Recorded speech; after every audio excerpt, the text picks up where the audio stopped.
Hola, ¿qué tal? En el video anterior sobre la historia prehispánica de Panamá, vimos cómo se formó el istmo, quiénes habitaron este territorio, además de cómo eran física y culturalmente. Hoy hablaremos sobre la esclavitud a la cual fueron sometidos todos los que no eran colonizadores. Hasta la llegada de Cristóbal Colón a América, las visitas de marineros o vikingos no tuvieron impacto en la cultura local. A la llegada de los colonizadores se sometió a la población autóctona. Poblados enteros fueron diezmados. En 1501, Rodrigo de Bastidas llega al istmo para luego hacerlo Cristóbal Colón un año después. Ambos recorrieron las costas caribes del istmo. Maravillados con el hallazgo, el Imperio Español comienza la fundación de ciudades en tierra firme. Una de las primeras fue en Darién. En 1513, Vasco Núñez de Balboa llega al Mar del Sur con la ayuda del hijo de un cacique.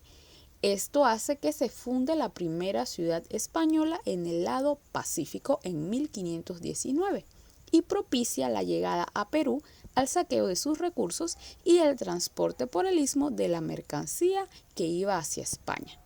Pero ¿qué pasó con las personas que ya estaban aquí desde mucho tiempo atrás? Pues los conquistadores, en su afán de colonizar, fundaron poblados, pasando por encima de los nativos. Mientras los colonizadores ocupaban tierras del istmo, grandes caciques se enfrentaron en contra de la ocupación y esclavización. Entre estos destacan París, Natá, Ponca, Pacora, Tararequi, Urracá, entre otros grandes guerreros que lucharon y dieron la vida por su territorio.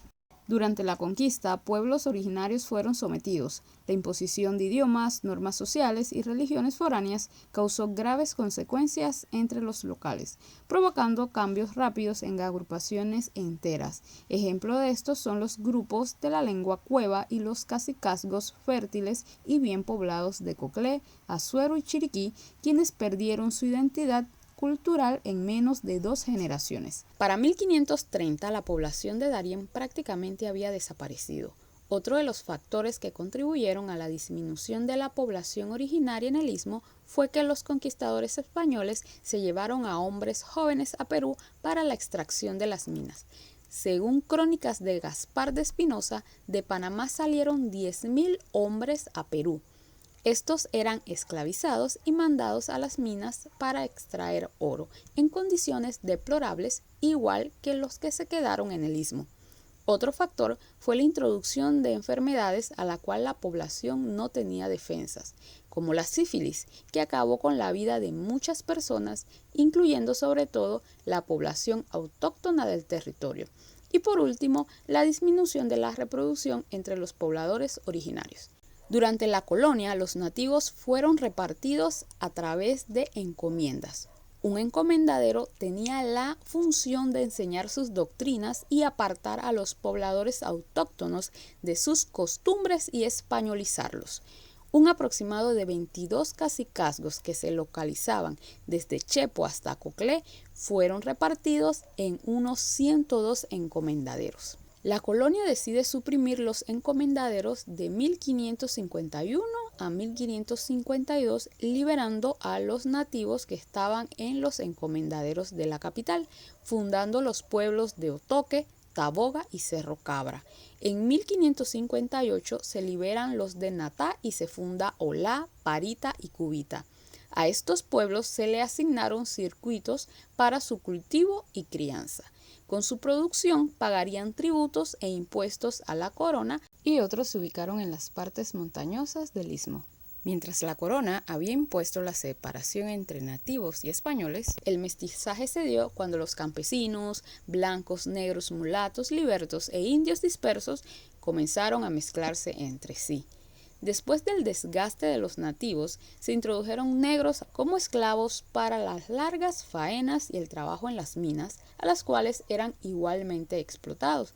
Llegaron a Acla y fueron trasladados a los yacimientos de Concepción en Veraguas.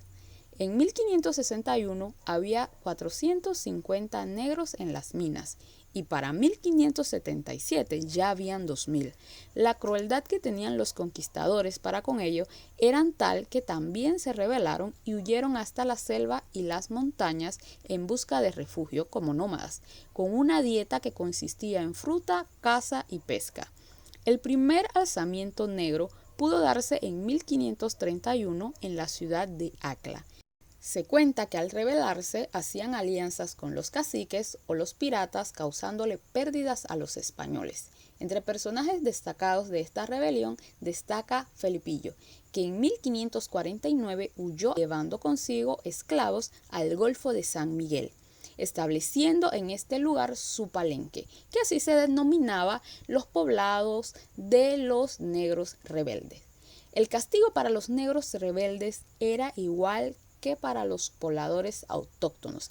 La rebelión y defensa de su integridad como seres humanos era castigada con la muerte más horrorosa. Otro cimarrón, como se le llamaba en esa época a los negros que defendían su libertad, se ubicó en Chepo, Bayano, del cual no se conoce con exactitud su nombre, pero se ha propuesto que pudo haber sido capturado en Sierra Leona, África.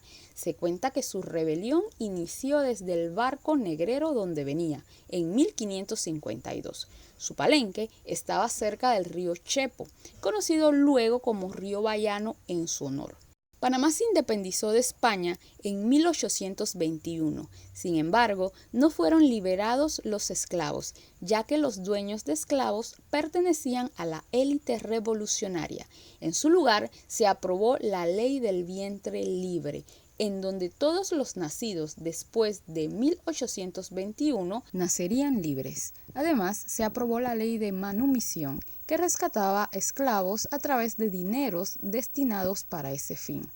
Con la unión de Panamá a la Gran Colombia, la suerte de los esclavos parecía no mejorar, ya que para ser libres los nacidos después de 1821 tenían que esperar hasta los 18 años. La esclavitud por fin fue abolida en 1851, luego de 3 décadas después de la ley de vientre libre. En el próximo video te contaré de manera cronológica la historia colonial de Panamá. Hasta pronto.